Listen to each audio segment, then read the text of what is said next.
Hello, good evening all. जैसा कि हम लोग बहुत टाइम से यूट्यूब के माध्यम से जो भी अपडेट्स होते हैं, जो चल रहा है केस सुपरटेक इंसॉल्वेंसी के लिए, वो देते हैं। और काफ़ी दिन बाद मैं आज फिर से एक बार आप लोगों के सामने आया हूँ, क्योंकि मैंने अभी आज ही एनसीएलटी की साइट विजिट की थी। और ये अपडेट करने के लिए कि क्या चल रहा है केस में, जो केस चल रहा है इंसॉल्वेंसी का। तो आज मैंने काफ़ी सारी चीज़ें देखी हैं, तो मैंने सोचा कि आप सब लोगों के सामने भी साथ में भी शेयर करूँ उसको। तो आज मैं फिर से आप लोगों के पास आया हूँ। तो अब जो केस चल रहा है insolvency Supertech versus Union bank, उसकी डेट जो थी आज 20 तारीख है, जैसे तो करीब 8 दिन पहले 12 सितंबर को उसकी डेट थी। और उस डेट में क्या क्या हुआ, ये ऑर्डर की कॉपी मेरे सामने है। उससे पहले 29 अगस्त को भी एक डेट थी। तो ये मैं आप लोगों के सामने शेयर करना चाहता हूँ कि एनसीएलटी की साइट पे जाके जब डालेंगे, एक मैं लेट मी शो यू। जब एनसीएलटी की साइट पे जाएंगे और जब डालेंगे एक बार केस स्टेटस में सुपरटेक के केस का नंबर, तो ये स्टेटस आ जाता है। हाँ, तो इसमें जो है काफ़ी सारी चीज़ें हैं। ये Ramkrishna Arora versus Union Bank of India है केस जो है। और इसमें ये सब के डिटेल्स हैं, फाइलिंग नंबर है, ठीक है। और ये किस दिन में जो है चला है केस, तो ये सब इसमें पार्टी डिटेल्स हैं, लीगल रिप्रेजेंटेटिव्स हैं इसके। देखिए ये Ramakrishna Kishore Arora and Union Bank of India का है। हितेश गोयल भी इसमें आईआरपी हैं जो अपॉइंट हुए हैं। बाकी इसमें केस जो चल रहा है, और इसकी फर्स्ट हियरिंग थी 12/4 को, जैसे हम लोगों को पता ही है। और लास्ट हियरिंग हुई थी इसकी 29/9, जो कि 8 दिन पहले ही हुई है। नेक्स्ट हियरिंग इसकी है 28/9 को, ठीक है। तो 8 दिन बाद फिर से इसकी एक हियरिंग है। केस स्टडी है इसकी सारा, इसमें जो है क्या क्या चीज़ें हुई थी, कब कब हुआ था, क्या क्या एक्शन हुए थे, है ना। और डिटेल्स भी है इसमें। जब जाएंगे आप order history, right, order history में जब जाएंगे तो इसमें डिटेल ऑर्डर है जो मैंने डाउनलोड भी करे हुए हैं, मैं आपको दिखा भी देता हूँ डाउनलोड करके। ये है national company law appellate tribunal, और केस चला है ये। लेकिन अब इसमें मैंने एक चीज़ क्या नोटिस की है कि जो एप्लीकेंट हैं वो बहुत सारे बढ़ गए हैं, पहले नहीं थे इतने। तो वही मैं देख रहा है इसमें, रिस्पोंडेंट जो हैं वो मिस्टर आलोक कुमार, अरमान गंभीर, बहुत बहुत सारे हैं, उदित कुमार, ये काफ़ी सारे हैं। और ऑर्डर में जब जाएंगे आप इसके, in pursuance of the order dated 28/8 and affidavit has been filed dated 9 सितंबर, मतलब जो एफिडेविट फाइल करना था 29 तारीख वाली, 29 अगस्त को जो डेट में बताया था, वो 9 तारीख को वो फाइल। और बाकी ये है कि यूनियन बैंक ने submit the financial creditor were not effectively associated with the discussion with the regard. तो ये एक मीटिंग होनी थी जिस इन सब से लग रहा है। तो वो आईआरपी को भी पता नहीं था कि क्या है। जो वेडनेसडे को उसने फाइनेंशियल क्रेडिटर्स की वाली मीटिंग थी। और बाकी ये है कि इसमें ये मीटिंग आगे होने की संभावना है। और ज़्यादा कुछ तो नहीं लिखा है। ये इसमें है कि भाई अब 28 तारीख में जो है, 28 सितंबर में 2 बजे इसको फिर से जो है सुनवाई होगी इस पे, और इसमें जो भी चीज़ें होंगी वो आगे पता लगेंगी। तो ये है इस केस का स्टेटस अभी। और जैसा कि आप लोगों को पता होगा कि आईआरपी मिस्टर हितेश गोयल जो है वो अपॉइंट हुए हैं। वो ये जो केस है, मेरे को भी बहुत सारे कॉल आते हैं, जो लोग पूछने की कोशिश करते हैं कि जी अब केस का क्या हाल है और कैसे चल रहा है, क्या क्या अपडेट्स हैं। तो उनके लिए एक्चुअली ऑल आर कंफ्यूज्ड कि भाई करना क्या है या होगा क्या है, हमने क्या करना है, उसमें हमारा क्या रोल है। तो मैं आपको बता दूं, ये जो केस हुआ था, जो 25 मार्च को जो न्यूज़ आई थी, और ये सब जैसे हम लोग फॉलो कर रहे हैं इसको, इसमें इसके बाद जो है डेट पड़ती गई। और जो इक्विवेलेंस टू यूनियन बैंक ने जिसके लिए लोन दिया था, सिर्फ उसी के लिए सीओसी क्रिएट हुई थी, क्रेडिटर्स ऑफ ये, है ना। तो उसके बाद जो है ये हो गया था कि उनकी मीटिंग चलती रही सीओसी की जो चल रही, बाकी प्रोजेक्ट के लिए सारे में जो है आईआरपी ही लीड करेगा, ये ऐसा ऑर्डर था। तो ऐसा ही हो भी रहा है, जो भी चीज़ें हैं, जो भी केस हैं, वो आईआरपी देख रहा है। तो अब आईआरपी देख रहा है तो ऑब्वियसली जो भी काम होगा तो आईआरपी के माध्यम से ही होगा और हो रहा है। जैसे एज फार एज अगर मैं इको विलेज 1 की बात करूँ तो मोटा मोटा यहाँ तो कुछ भी नहीं है अभी। और जो काम थोड़ा शुरू हुआ है, बाकी जो आउटर एरिया का काम हैंड ओवर हो रहे हैं, जैसे होते थे उससे तो बहुत कम स्पीड में हो रहे हैं, बट हो रहे हैं। और जो आउटर एरिया का है जो काम है, जैसे कि आप देखोगे कि बी ये H3A के पास जो रोड है वो कंप्लीट हो गई है, उसमें थोड़ा सा काम हो गया, वो शुरू भी हो सकती है। या और हॉर्टिकल्चर के काम है, वो छोटे छोटे काम जो है वो हो रहे हैं, है ना। एक C6E1 के सामने जो गेट था वो बंद हो गया है, जो पहले सामान वगैरह लाने के लिए होता था। तो ये छोटे छोटे काम हो रहे हैं।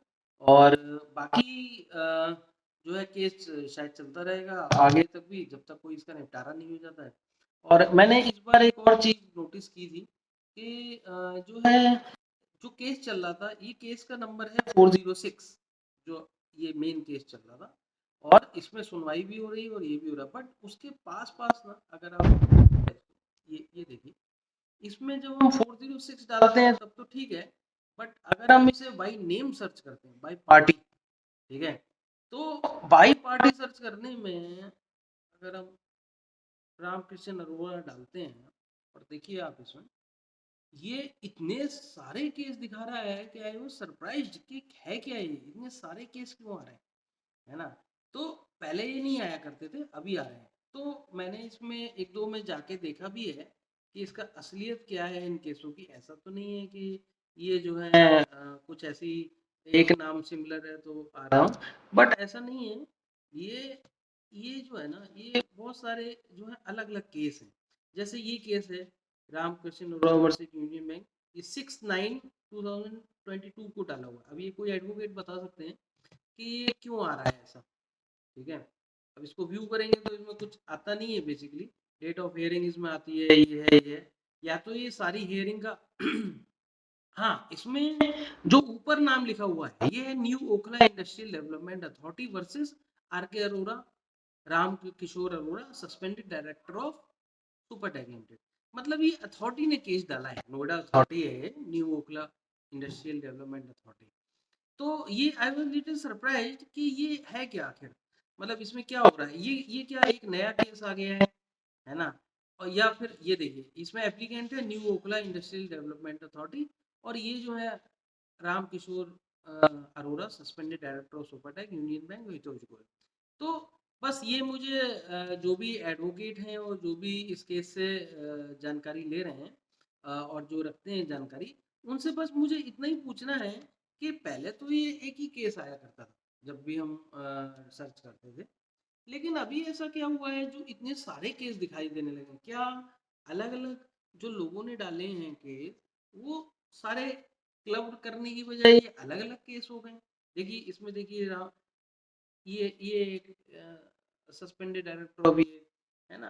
और ये केस नंबर भी अलग है, ये suspended director of limited super limited, इसमें मैं खोल के दिखाता हूँ आपको, है ना।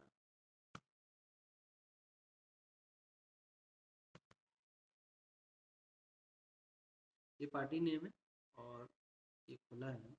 हम्म, अब आप इसे देखेंगे, हाँ ये 9 सितंबर का है जो है। हाँ, ये Rajendra Prasad versus Ram Kishore Arora, suspend director.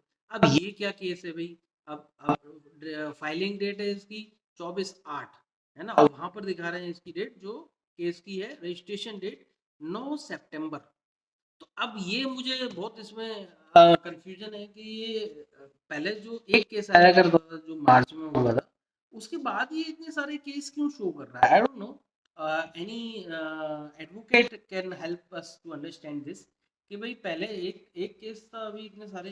वैसे तो इंसॉल्वेंसी में ये होना चाहिए कि जितने भी केस हैं वो सब क्लब होने चाहिए, but I don't know why this system is showing so many cases, different cases, और उनकी अलग अलग फाइलिंग डेट है। और एक नोएडा अथॉरिटी का केस है और एक ये राजेंद्र प्रसाद, जैसे मैंने बताया था, और भी कई सारे हैं ऐसे मैंने देखा अलग अलग नामों से अलग अलग लोगों ने केस फाइल दिखा रहा है इसमें, but I don't know the exact reality. I think that if someone will you know have knowledge of this NCELT, so maybe he can contribute some knowledge about it. बाकी ये है कि जो लोग सोच रहे हैं कि भाई कि अब सुपरटेक बिल्कुल इंश्योरेंस बाहर है, तो मुझे नहीं लगता ऐसा है, क्योंकि डेट पड़ रही है और हर बार जो है इसकी सुनवाई भी होती है। अब सुनवाई में क्या होता है, सुनवाई में आगे कोई ना कोई चीज़ मांगी जाती है, वो सबमिट कर देते हैं, या आईआरपी को सबमिट करते हैं, आईआरपी जो रिपोर्ट बनानी है, या यूनियन बैंक कुछ डिमांड करता है, या सुपरटेक कुछ करता है, वो चीज़ें सबमिट हो जाती हैं हर डेट में। यही छोटा बहुत छोटे छोटे अपडेट हैं, बट ये है कि this case is there still, और आईआरपी के निगरानी में काम हो रहा है। और बाकी ये है कि कुछ दिनों से, जैसे आप ने देखा भी होगा, मैं बहुत टाइम से, करीब हफ्ते 10 दिन से इस असमंजस में हूँ कि जो रजिस्ट्री और ओसी रुके हुए हैं, जो अथॉरिटी का ड्यू अमाउंट है उसको लेकर, उसमें हम क्या कर सकते हैं। तो अब क्या है, देखिए, अब आज की डेट में तो सुपर टैक्स से तो आई डोंट थिंक कि उनको कोई पैसा मिलेगा अथॉरिटी से। तो और अगर अथॉरिटी फ्लैट बायर की रजिस्ट्री खोल दे और उस पर जो रोक रोक लगाई 2017 से, वो बंद कर दे, रोक मतलब हटा ले, और रजिस्ट्री ओपन कर दे, उसी ओपन कर दे, तो और एक बहुत होम बायर्स को बहुत बड़ा बेनिफिट होगा। और आई फील दैट ये हो जाना चाहिए, क्योंकि एक फार्मूला निकाला था अथॉरिटी ने, प्राधिकरण ने, ग्रेटर नोएडा प्राधिकरण ने, कि भाई बिल्डर के पैसे नहीं आए तो उनकी रजिस्ट्री रोक दो और पैसा आ जाएगा। But I think that this formula is totally failed. आपको कोई अथॉरिटी को कोई पैसा नहीं मिला है बिल्डर से, मुझे नहीं लगता कुछ पैसा मिला होगा। और आज की डेट में 5 साल तक रजिस्ट्री रोके हुए, उससे यूपी गवर्नमेंट को बहुत बड़ा नुकसान हुआ है रेवेन्यू का, और होम बायर को भी बहुत बड़ा नुकसान हुआ है, क्योंकि लोगों के ओसी आए हुए हैं 2017 से। जैसे इको विलेज वन में भी 13 टावर का ओसी आया हुआ था 2017 में, और सिर्फ इसी वजह से रजिस्ट्री रुकी हुई है कि non payment, due to non payment. और दूसरा, एक और ओसी भी अप्लाई हुआ था, उसमें 14-15 टावर थे, उसमें भी मेरे ये जो पहला वाला ओसी आया था जो 2017 में, इसमें 1331 फ्लैट थे, और जो दूसरा वाला ओसी अप्लाई हुआ था उसमें भी 14 टावर थे, विच अराउंड 1000+ फ्लैट्स आर देयर। तो आपने ओसी भी अथॉरिटी ने रोका हुआ है, आपने रजिस्ट्री भी रोकी हुई है, बट आपके उस फार्मूले से फायदा क्या हुआ है? गवर्नमेंट को नुकसान हो रहा है, उनके रेवेन्यू का हजारों करोड़ रुपए आएगा रजिस्ट्री होगी। भाई आपने रोक रखा है, आपके चलो ठीक है, अगर आपके करने से एक आपने स्टेप लिया है रजिस्ट्री रोक के, तो आपको पैसा आ रहा हो बिल्डर से, ठीक है। आपको पैसा भी नहीं आया 5 साल में, आपने रजिस्ट्री भी रोकी हुई है, फिर क्यों? अगर कोई आप फॉर्मूला करते हो और वो फेल हो जाता है, तो you should try something else. आप रजिस्ट्री खोलो, बिल्डर से जो आपको पैसा लेना है उसका आप क्रिमिनल केस करो, आप प्रॉपर्टी, दुनिया की प्रॉपर्टी जो है इसके पास है, बिल्डर के पास, तो आप उसे अटैच करो ना, आप अटैच करो, आप कुछ भी करो। बट आप होम बायर्स को कैसे आप सफर कर सकते हो इतने टाइम तक? प्लस आप प्राधिकरण जो है वो सरकार को फायदा पहुंचाने के लिए है, जो रिवेन्यू आप लॉस कर रहे हो। मैं डायरेक्ट अथॉरिटी के लोगों से कहना चाहता हूँ कि जो आप यूपी गवर्नमेंट का रेवेन्यू लॉस कर रहे हो, उससे किसका फायदा है? भाई अथॉरिटी रेवेन्यू नहीं आ रहा है यूपी गवर्नमेंट के पास, होम बायर की रजिस्ट्री नहीं हो रही, बिल्डर तो मस्त है, उसको कौन सा अपने घर की रजिस्ट्री करानी है ना? ये पॉइंट आप प्लीज, हम लोगों ने, तेजपाल नागर जी जो है एमएलए, उनको भी उठाया ये पॉइंट, और मैं सारे ओपन प्लेटफॉर्म पे ये पॉइंट उठाना चाहता हूँ कि अगर ग्रेटर नोएडा अथॉरिटी ने रजिस्ट्री रोक के बिल्डर को परेशान करने के लिए या सजा देने के लिए रोकी थी, तो बिल्डर को तो उसकी सजा मिल ही नहीं रही है। वो तो मस्त है, उसकी कौन सी घर की रजिस्ट्री है, उसकी कौन सी दुकान की रजिस्ट्री? भाई ये तो होम बायर का पैसा है, जो दो का नुकसान है, एक यूपी गवर्नमेंट का। भाई आप अथॉरिटी के अधिकारी, आप क्या कर रहे हो? आप यूपी गवर्नमेंट का नुकसान कर रहे हो और जनता को परेशान कर रहे हो। That is the only thing which is happening. आप प्लीज ये स्कीम फॉरन रोको, आप सीधे सीधे जो है रजिस्ट्री ओपन करो फ्लैट बायर की। 11,000 फ्लैट बायर तो इको विलेज 1 2 3 में। बाकी आप सोचो, पूरे नोएडा एक्सटेंशन में मैंने जो ट्वीट किए हैं उस पर हजारों लोगों के वो आए हैं मैसेज कि भाई हमारे प्रोजेक्ट की बंद है, हमारे प्रोजेक्ट की बंद है, हमारे प्रोजेक्ट। तो आप व्हाट आर यू डूइंग? आप लोग जनता को परेशान कर रहे हो। मैं आपसे रिक्वेस्ट करता हूँ, मैं इसके लिए रोज ट्वीट करता हूँ, हर 2 दिन में ट्वीट करता हूँ। मेरा ट्विटर आईडी SUMIT112US है ना? आप @SUMIT112US अगर डालोगे या सुमित सक्सेना सर्च करोगे आप, तो आपको मिलेगा। आप प्लीज ये रिट्यूट जरूर करें, इससे क्या होगा, इससे हमारी बात गवर्नमेंट तक जाएगी। और मैं बता देता हूँ, ट्विटर में बहुत ताकत है। अगर इस मुद्दे पे जो 20-25 हज़ार 30 हज़ार जितने भी फ्लैट बायर की रजिस्ट्री होगी, उसमें 1000-2000 भी आ जाए इस मुद्दे पे कि भाई रजिस्ट्री ओपन करो, तो आजकल हर पॉलिटिकल पार्टी का, हर गवर्नमेंट का आईटी सेल इतना मजबूत है और इतना ट्रैकिंग रखते हैं वो लोग कि आप क्या हो रहा है वो सब ट्विटर से आप देख सकते हो। मैं कहता हूँ कि आप स्टार्ट रजिस्ट्री करके हैशटैग बनाते हैं, उसको रिट्यूट करते हैं और उसको ट्रेंड कराते हैं। मैं आपको गारंटी कहता हूँ, सरकार के कान खुलेंगे जब तक हम लोग नहीं बोलेंगे ना। 5 साल से रुकी हुई ना, अगले 20 साल तक रुकी रहेगी। सोचो आप कितना नुकसान सिर्फ मेरा और आपका ही है। ना तो ये अथॉरिटी कुछ कर रही है, ना सरकार कुछ कर रही है। जब तक हम उनके कानों में आवाज नहीं डालेंगे ना, तब तक कुछ नहीं होगा बॉस। आप लोग प्लीज मेरे रिट्यूट करिए, आप लोग करिए, मैं रिट्यूट करूंगा। मैंने फिर से अपना एक बार ट्विटर आईडी बता देता हूँ। मेरा ट्विटर आईडी SUMIT 112 US, ठीक है। SUMIT 112 US है। आप ट्विटर पर आए, मेरे रिट्वीट करें, आप मुझे टैग करें, मैं आपके रिट्वीट करूंगा और लोग भी करेंगे। और ये एक बड़ी क्रांति की तरह से चलाते हैं। और देखिए बहुत बड़ा लॉस है ओसी ना मिलना। भाई ओसी बहुत सारे टावर इकोनॉमी में ऐसे हैं जो तैयार हैं, ठीक है, और भी प्रोजेक्ट में तैयार है, उनको ओसी के लिए अप्लाई किया है, but that is rejected due to non payment. तो उसको तो हमने शुरू करवाना ही है ना भाई। ओसी और रजिस्ट्री दो चीजों का हमारा लड़ाई है। हमको इसको किसी भी हालत में शुरू करवाना है, ठीक है। ये बिल्डर का लॉस नहीं है, गवर्नमेंट का लॉस है और पब्लिक का लॉस है। और हम ना तो गवर्नमेंट का, अपने कंट्री का लॉस देख सकते हैं और ना पब्लिक का लॉस। हम लोगों को इसके लिए फाइट करना पड़ेगा। सब लोग प्लीज आइए, ये करिए।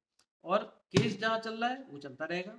जो भी दिक्कतें आती हैं, जो भी आ रही है, IRP है, IRP लिख दी है। बाकी कोर्ट में हम तब तक नहीं जा सकते हैं, तब तक ये इंसॉल्वेंसी का केस चलेगा, चाहे 1C DRC हो या ये हो अपना रेरा हो। लेकिन हम लोग अलग अलग प्लेटफॉर्म पे अलग अलग चीज़ों से अपनी आवाज़ उठा सकते हैं। चाहे वो कंस्ट्रक्शन के लिए हो, बहुत सारे ग्रुप्स ऐसे हैं जो कंस्ट्रक्शन के लिए बहुत टाइम से मीटिंग्स करते हैं, बहुत टाइम से फाइट करते हैं, बहुत टाइम से प्रोटेस्ट करते हैं। तो रियली थैंकफुल टू देम। अगर मेरी ज़रूरत कहीं पड़ेगी, हाँ, तो आप ज़रूर मेरे को बताइए, आई विल बी देयर। आपको जो कभी ज़रूरत पड़ेगी, मेरे को तो हमेशा ही, जब भी मैं कोई ड्राइव चलाता हूँ तो आप लोगों की वजह से सक्सेसफुल होता है वो। और आप प्लीज़ आप लोग हेल्प करें और मेरा साथ दें, ठीक है। मैं ऐसा नहीं है फ्लैट बैक मैं, नोएडा एक्सटेंशन में भी बहुत बड़ी बड़ी संस्थाएं हैं जिनके 20-20 30-30 हज़ार यूजर और फॉलोअर्स हैं और मेंबर्स हैं। तो I request to those association also, भाई आप लोग जो फ्लैट बायर एसोसिएशन, तो प्लीज आप लोग ये आवाज उठाओ आगे भाई। आप लोगों की पहुंच बहुत दूर तक है। हम हमारी पब्लिक जो जनता है, बिल्कुल सिंपल, हम ऑर्डिनरी लोग हैं, हमारी पहुंच नहीं है उतनी। आप लोग प्लीज, आप लोग उठाएंगे तो मुद्दा दूर तक जाएगा। तो मेरी रिक्वेस्ट उन संस्थाओं से भी है जो फ्लैट बायर के लिए काम कर रहे हैं, प्लीज रजिस्ट्री का, ओसी का मुद्दा उठाइए। बहुत बड़ा मुद्दा है, बहुत इंपॉर्टेंट है। और जिनकी रजिस्ट्री नहीं हुई, देखिए मालिकाना हक नहीं मिला घर का, तो कोई फायदा नहीं है, ठीक है। तो आप प्लीज आप लोग ये सब मुद्दा उठाइए। और जैसे जैसे ये केस में जो भी कुछ होगा, आप लोगों को अगर कोई चीज मिलती है और जरूर आप मुझसे शेयर करें। और मुझे कोई मिलेगी तो 100% आई विल शेयर। मैं यूट्यूब के माध्यम से, आप लोग बहुत सारे लोग हैं, वो मेरा आप चैनल जरूर सब्सक्राइब करिए और इसमें बेल आइकन प्रेस कीजिए। उससे होगा कि जब भी मैं नेक्स्ट कोई वीडियो डालूंगा तो आपको ऑटोमेटिकली नोटिफिकेशन आ जाएगा, तो आप देख सकते हो और उस पर कमेंट कर सकते हो। क्योंकि अगर कोई अपडेट ऐसा है जो मुझे नहीं पता है, आपको पता है, आपको पता है, मुझे नहीं पता है, तो वो कर सकते हैं हम लोग इसमें, है ना। हम लोग शेयर कर सकते हैं। आप मैसेज डालोगे तो बहुत सारे लोगों को पता लगेगा। मैं वीडियो डालता हूँ तो उसे नॉर्मली 3-4 हज़ार लोग देखते हैं। मैं चाहता हूँ कि सारे बाहर तक जाए ये चीजें, है ना। सारा अवेयरनेस आए, एक क्रांति जगह। जिससे जैसे देखिए नोएडा एक्सटेंशन की लड़ाई बहुत बड़ी थी, आज नहीं, 2010 11 12 13 14 15 में बहुत लड़ाई लड़ी लोगों ने। मकान मिल गए तो थोड़ा कंफर्ट जोन में आ गए, बट बहुत सारे लोग भाई ऐसे भी हैं जिनको मकान नहीं मिले हैं, जिनकी रजिस्ट्री नहीं हुई है, जिनका ओसी नहीं आया है। उनका क्या करेंगे भाई? जिनको मकान मिल गए हैं वो भी आए आगे लड़ने के लिए भाई। जब आपके लिए हम सब लोग खड़े हुए थे, तो सब मिलके नहीं करेंगे तो कुछ नहीं होगा। Unity is strength. आप लोग हर चीज एक साथ करिए। और मैं आपको विश्वास दिलाता हूँ, कोशिश करने वालों की हार नहीं होती। आप लोग कोशिश करेंगे ना तो जरूर चीजें होंगी। मैं कर रहा हूँ, आप करिए, सब साथ आइए और करेंगे, वी विल विन, है ना। तो इसी के साथ मैं बस अब एंड करता हूँ अपनी वीडियो। काफी मैंने बोल दिया इसमें। लेकिन ये है कि ये सब काम की बातें हैं और मैं ये चाहता हूँ कि सब लोग साथ आएँ, एक प्लेटफ़ॉर्म पे आएँ और जैसे हम पहले 2014-15 में और 12 में इतना किसान के जो हुआ था एजिटेशन उसके बाद हम लोगों ने किया था, हम अब भी करें वो, है ना? और एक साथ प्लेटफ़ॉर्म पे आएँ, अपनी आवाज़ उठाएँ, 1000, 2000, 5000, 10,000 ट्वीट करें, गवर्नमेंट को हिला के रख दें, तभी कुछ होगा बॉस, है ना? प्लीज़ आप लोग सब कंटिन्यू कीजिए और देखते हैं फिर आगे क्या होगा। Let's hope for the best. Okay, bye bye. बाद में मिलते हैं जब भी कुछ अपडेट होगा। I will come back to you. Okay, thank you.